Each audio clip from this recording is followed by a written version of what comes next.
তো এই আলোচনাটা যারা বিয়ে করছেন রিসেন্ট তাদের কাজে লাগবে, আর যারা করেন নাই করবেন, শীঘ্রই করবেন, এদেরও কাজে লাগবে। আর যারা মুরব্বী অনেক অভিজ্ঞতা ওনাদেরও কাজে লাগবে, ওনারা এটা শুনে নাতি নাত করতে শোনাতে পারবে, ঠিক কিনা? তাহলে কারোরই লস নাই। বিষয় কি? কথা বলে না। দম্পতি বোঝেন? বুঝেন? স্বামী আর স্ত্রী বানায় যেজন মিস্ত্রি, সে বড় আজব কারিগর মনরে, সে বড় কঠিন কারিগর, ঠিক কিনা?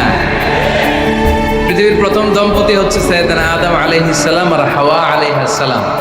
পৃথিবীর প্রথম স্বামী আদম আলাইহিস সালাম, প্রথম স্ত্রী হাওয়া আলাইহিস সালাম। ওয়াকুলনা ইয়া আদম উসকুন আনতা ওয়া যাওজুকাল জান্নাহ।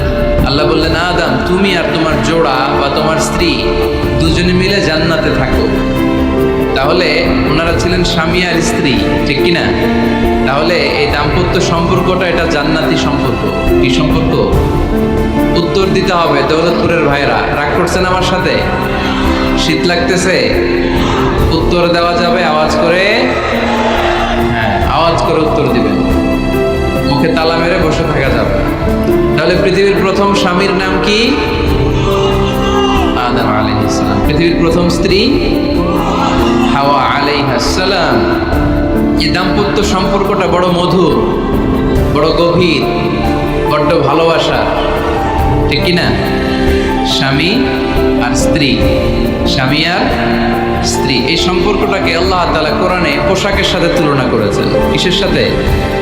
পোশাক। আরবিতে বলে লিবাস। আরবিতে কি বলে? লিবাস। আল্লাহ বলেছেন, ও নারীরা তোমরা পুরুষদের জন্য পোশাক, আর ও পুরুষেরা তোমরা নারীদের জন্য পোশাক। পড়েন সুবহানাল্লাহ। পোশাকের বেসিকলি তিনটা কাজ। কয়টা? কেউ কথা কয় না, আরো জোরে বলেন কয়টা? এখন আওয়াজ আসলো কোথা থেকে? আওয়াজ করে উত্তর দিবেন, চিল্লায় বলেন পোশাকের কাজ কয়টা? এভাবে শেষ পর্যন্ত কোচায় যেন সাউন্ড বের করা না লাগে, স্বপ্রণোদিতভাবে উত্তর করবেন, ক্লাসের মতো হোক। তিনটা কাজ। এক নম্বর কাজ হচ্ছে পোশাক ইজ্জতের আবরু, লজ্জাস্থান ঢেকে রাখে, ঠিক কিনা? আমাদের লজ্জাস্থান ঢেকে রেখেছে আমাদের পোশাক। ঠিক তেমনি স্বামী তার স্ত্রীর ইজ্জত হেফাজত করে, স্ত্রী তার স্বামীর ইজ্জত হেফাজত করে, স্বামী তার স্ত্রীর চরিত্র হেফাজত করে, আর স্ত্রী তার স্বামীর চরিত্র হেফাজত করে। এজন্য আল্লাহ একে অপরের উদাহরণ দিতে যে লেবাস বা পোশাকের সাথে তুলনা দিয়েছেন। সুবহানাল্লাহ পড়ে। পোশাকের দুই নাম্বার কাজ হচ্ছে সৌন্দর্য। এই যে কত সুন্দর ডিজাইন করা, এমব্রয়ডারি করা পোশাক যখন আমরা পরি সুন্দর লাগে না? তেমনি পুরুষের চোখে নারী সুন্দর, নারীর চোখে পুরুষ সুন্দর, স্বামীর চোখে স্ত্রী সুন্দর, স্ত্রীর চোখে স্বামী সুন্দর। সুবহানাল্লাহ পড়েন। পোশাকের তিন নাম্বার কাজ হচ্ছে কমফোর্ট, আরাম দেয়া, প্রশান্তি দেয়া।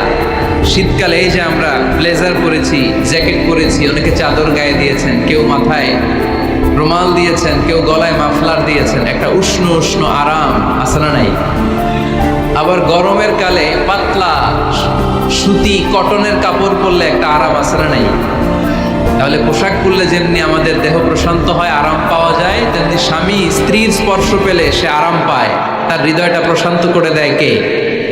আবার স্ত্রী স্বামীর সঙ্গ পেলে তার মধ্যে প্রশান্তি এনে দেয় কে?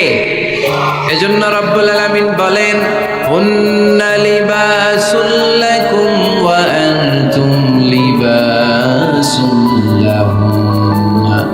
ও দুনিয়ার নারীরা, তোমরা হলে পুরুষদের জন্য পোশাক, পুরুষ হলো নারীদের জন্য পোশাক। সুবহানাল্লাহ বলেন। পোশাক যেমনি ইজ্জত আবরুর হেফাজত করে, তেমনি স্বামী স্ত্রী একে অপরের ইজ্জত হেফাজত করে। পোশাক যেমনি সৌন্দর্য বাড়ায়, স্বামীর চোখে স্ত্রী সুন্দর, স্ত্রীর চোখে স্বামী সুন্দর। পোশাক যেমনি আরাম দেয়, স্বামী তার স্ত্রীর স্পর্শ পেলে, স্ত্রী তার স্বামীর স্পর্শ পেলে হৃদয়ে প্রশান্তি অনুভব করে, ঠিক কিনা? এজন্য দাম্পত্য জীবন, এখানে স্বামীও আছে স্ত্রীও আছে, ইংরেজিতে বলে কাপল, কাপল লাইফ। এই বিশ্ব সভ্যতা নির্মাণে নারী পুরুষ, স্বামী স্ত্রী দুইজনেরই অবদান আছে না নাই? এজন্য সুনানে তিরমিজির বর্ণনায় আল্লাহর হাবিব সাল্লাল্লাহু আলাইহি ওয়াসাল্লাম বললেন, আন-নিসাউ শাকাঈকুর রিজাল, নারীরা হচ্ছে পুরুষের কাউন্টার পার্ট, নারীরা হচ্ছে পুরুষের পার্টনার, সহকর্মী, সহযোগী। এই বিশ্ব সভ্যতা নির্মাণে শুধু পুরুষদেরই অবদান নাই, নারীদের অবদান আছে না নাই? এজন্য কাজী নজরুল ইসলাম অসাধারণ লিখেছে, এ বিশ্বে যা কিছু মহান চিরকল্যাণকর, অর্ধেক তার করিয়াছে নারী, অর্ধেক তার নর। তার মানে নর নারী, স্বামী স্ত্রী দুইজনেরই অবদান এই মানব সভ্যতায় আছে না নাই? এই সম্পর্কটাকে আল্লাহ লেবাসের সাথে তুলনা করলেন, ম্যাটাফরিক্যালি, রূপকভাবে আল্লাহ পোশাকের সাথে তুলনা করলেন। পোশাক যেমনি গায়ের সাথে লেগে থাকে, পোশাক যেমনি চামড়ার সাথে মিশে থাকে, স্বামী স্ত্রীর সম্পর্কটাও এরকম একাকার, মিলেমিশে, ভালোবেসে একাকার। স্বামী স্ত্রীর রিলেশনশিপ সম্পর্কটা অনেকটা হাত আর চোখের মতো। হাত ব্যথা পেলে চোখ দিয়ে পানি ঝরে, আবার চোখ দিয়ে পানি ঝরলে হাত সেই পানি মুছে দেয়, ঠিক কিনা? তাহলে সম্পর্কটা কেমন যেন হাত আর চোখের মতো। হাত কেটে গেলে পানি পড়ে কোন দিক দিয়ে? চোখ দিয়ে পানি ঝরে, আবার চোখ দিয়ে পানি ঝরলে চোখের পানি মোছার জন্য হাতের দরকার আছে না নাই? তাহলে একেবারে মিলেমিশে একাকার সুখী দাম্পত্য জীবন, স্বামী স্ত্রী এই জান্নাতি সম্পর্কটাকে কিভাবে উপভোগ করবে, কিভাবে একে অপরের সাথে ডিলিংস করবে, আচরণ করবে, এ ব্যাপারে কোরআন এবং সুন্নায় আমাদের জন্য গাইডলাইন দেয়া আছে না নাই? আমরা গাইডলাইন দিব কোরআন থেকে। কোত্থেকে?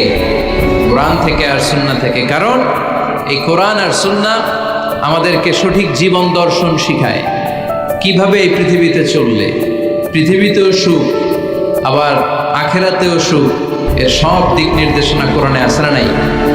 তাহলে এই যে স্বামী স্ত্রীর দাম্পত্য জীবন, এক্ষেত্রে প্রত্যেককে আল্লাহ তাআলা কিছু দায়িত্ব দিয়েছে। আজকে দায়িত্বগুলোর ব্যাপারে আমরা শুনব। স্ব স্থানে থেকে প্রত্যেকেই, স্বামী যদি স্বামীর দায়িত্ব পালন করে, স্ত্রী যদি স্ত্রীর দায়িত্বটুকু পালন করে, তাহলে দাম্পত্য জীবনটাকে জান্নাতি দাম্পত্য সুখ দিয়ে ভরে দেবে কে? আল্লাহ। আমাদের প্রত্যেকের দাম্পত্য জীবন সুখী হোক, সমৃদ্ধ হোক, আমরা চাই কি চাই না? অনেকে বলে হুজুর সুখ নাই, সুখ নাই, ঘরের ভেতরে গেলেই জাহান্নাম, কথা শোনে না আমার। আবার স্ত্রীরা বলে হুজুর দোয়া করবেন, পরকিয়া করে, খালি এসএমএস পাঠায়, আমারে ভাল লাগে না এখন, এখন অন্যদিকে ঘুরে, এরকম আসরা নাই? দুই দিক থেকে অভিযোগ। বোনদের জন্য কোনো প্যান্ডেল ট্যান্ডেল আছে নাকি আজকে? হ্যাঁ, দিনের বেলা সমাবেশ ছিল তো, এটা হয়ে গেছে তো মাইকের সাউন্ড নিশ্চয়ই। এই এদিকে উঠছে কে? টান দেন এদেরকে ধরে, টানেন টানেন, টাইনা বসান বসান, টান দেন টান দেন, হুজুরে ধরেন, হুজুরে ধরেন। ধরতে পারেন নাই হুজুরে? ধরছেন? হ্যাঁ, টান দেন, এই তো টাইনা বসান। এদিকে তাকান, এদিকে হয়েছে, হ্যাঁ বসাই দিচ্ছে। এইভাবে চলবে একেবারে শেষ পর্যন্ত। উঠলে খবর আছে, শুরুতে সুযোগ দিয়েছি, সুযোগ নেন নাই। তো আমরা প্রথমে স্বামীর দায়িত্ব শুনবো। দাম্পত্য জীবনে স্বামীকে আল্লাহ তাআলা কি দায়িত্ব দিয়েছে, তারপর স্ত্রীকে আল্লাহ তাআলা কি দায়িত্ব দিয়েছে, এবং দুইজনের আবার কালেকটিভ সম্মিলিত কিছু দায়িত্ব আছে, এগুলো আমরা শুনবো। শুনতে রাজি আছেন তো? কষ্ট হচ্ছে আপনাদের? আচ্ছা, এই বাম দিকটা আমাকে কষ্ট দিয়েই যাচ্ছে, খালি আওয়াজ, কথা একটু থামছে আবার শুরু। কেন? আমার দিকে তাকান। আরেকজনকে থামতে বলছে কি আপনারা? এই থামো থামো, এগুলো বলেন কেন? আপনি থামেন, তাই তো দেখুন। হ্যাঁ, আবার আমার সাথে কথা, আপনি চুপ। তো প্রথমে আমরা সম্মিলিত দায়িত্বের কথা শুনব। সম্মিলিতভাবে আল্লাহ স্বামী স্ত্রী দুইজনকেই কিছু দায়িত্ব দিয়েছে, যে দায়িত্বটা দুইজনের উপরই বর্তায়। এরপরে শুনবো স্বামীকে আল্লাহ কিছু দায়িত্ব দিয়েছে, এটা শুনবো। এরপরে স্ত্রীকে কিছু দায়িত্ব দিয়েছে। আল্লাহর কসম, এই দায়িত্বগুলো যদি স্বামী স্ত্রী সম্মিলিতভাবে পালন করে, এক একটা ঘরকে আল্লাহ জান্নাতি পরিবার বানায় দেবে, সুখী সমৃদ্ধ জান্নাতি দম্পতি বানায় দেবে। এরকম দাম্পত্য জীবন, সুখময় দাম্পত্য জীবন আমাদের হোক। আমরা চাই কি চাই না? চাই। তাহলে আমরা প্রথমে আলাদা আলাদা দায়িত্ব শোনার আগে সম্মিলিত বা কালেকটিভ রেসপন্সিবিলিটি কি আছে, এই সম্মিলিত দায়িত্বগুলো শুনব। স্বামী স্ত্রীর দুইজনের কাঁধেই বর্তায় এরকম প্রথম দায়িত্ব হচ্ছে স্যাক্রিফাইস। দাম্পত্য জীবনের আসল খেলাটা হচ্ছে স্যাক্রিফাইসের খেলা। কিসের খেলা? স্যাক্রিফাইস। এটা লাগবে আমার বোনেরা, অথবা যুবতী বোনেরা, অথবা রিসেন্টলি বিয়ে হয়েছে এরকম বোনেরা। আজকে তো এক ভাই এসে দোয়া চাইল, হুজুর 3 দিন আগে বিয়ে হয়েছে আমার, একটু দোয়া করে দেন। তারপর যুবক ছেলেরা, তোমরা যারা বিয়ে করনি করবা, খেয়াল করে শোনো, এগুলো কাজে লাগবে। স্যাক্রিফাইসটা খুব জরুরি।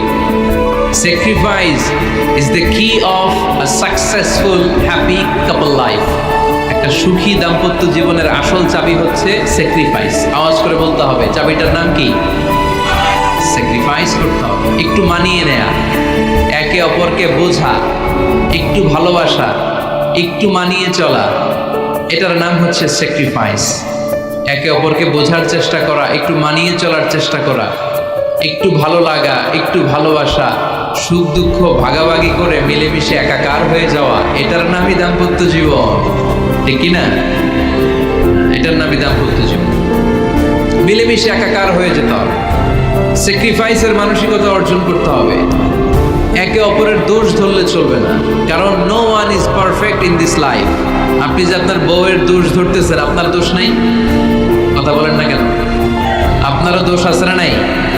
তো লিস্ট 2 ভাবে করা যায়, একটা হচ্ছে দোষের লিস্ট, আর একটা হচ্ছে গুণের লিস্ট। দোষের লিস্ট বাদ দিয়ে আপনার স্ত্রীর মধ্যে আল্লাহ তাআলা কি কি গুণ দিয়েছে, এই গুণগুলোর লিস্ট করুন, দোষের লিস্ট নয়। দাম্পত্য জীবনটাই এমন, কখনো ঝগড়া, কখনো হাসাহাসি, কখনো মেঘ, কখনো বৃষ্টি, আছে না নাই? হয় না এরকম? আপস অ্যান্ড ডাউনস, মাঝে মাঝে একটু ঝগড়া, মাঝে মাঝে আবার ভালোবাসা, আবার খুনসুটি, এগুলো মিলেমিশে একাকার করে স্যাক্রিফাইস দিয়ে একে অপরকে জয় করে নিতে হয়। কারণ no one is perfect in this world. এই পৃথিবীতে কেউই পারফেক্ট না। আপনি আপনার বউয়ের দোষ খুঁজলে আপনারও দোষ আছে না নাই? কেউ দোষমুক্ত নয়। এজন্য দোষ না খুঁজে আমরা স্যাক্রিফাইস করব। দাম্পত্য জীবনের এটাকে সুখী সমৃদ্ধ করার 1 নাম্বার চাবিকাঠি হচ্ছে স্যাক্রিফাইস। তাহলে সুখী দাম্পত্য জীবনের 1 নাম্বার চাবির নাম কি? স্যাক্রিফাইস। চিল্লায় বলতে হবে, সেটা কি? তাহলে হাজব্যান্ড ওয়াইফ দুইজনে স্যাক্রিফাইস করবে। দাম্পত্য জীবনকে সুখী করার 2 নাম্বার কালেকটিভ ফর্মুলা হচ্ছে ঝগড়া করা যাবে। ঝগড়া আপনারা করেন নাকি ভাবির সাথে? ভাবির সাথে ঝগড়া করেন কে কে? দেখি হাত তোলেন।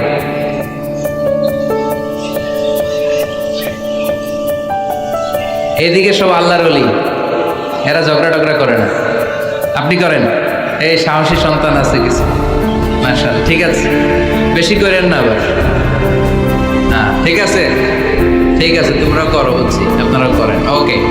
না, ঝগড়া করা যাবে না। একজন ঝগড়া শুরু করলে আরেকজন চুপ থাকতে হবে। দুইজনই ঝগড়া করলে, দুইজন রেগে গেলে ঝামেলা আসরা নাই। স্বামী রেগে গেলে স্ত্রী চুপ, স্ত্রী কখনো রেগে গেলে স্বামী চুপ, দুইজনই রেগে গেলে তৃতীয় বিশ্বযুদ্ধ, ঠিক কিনা? এজন্য ঝগড়া করতে দেয়া যাবে না।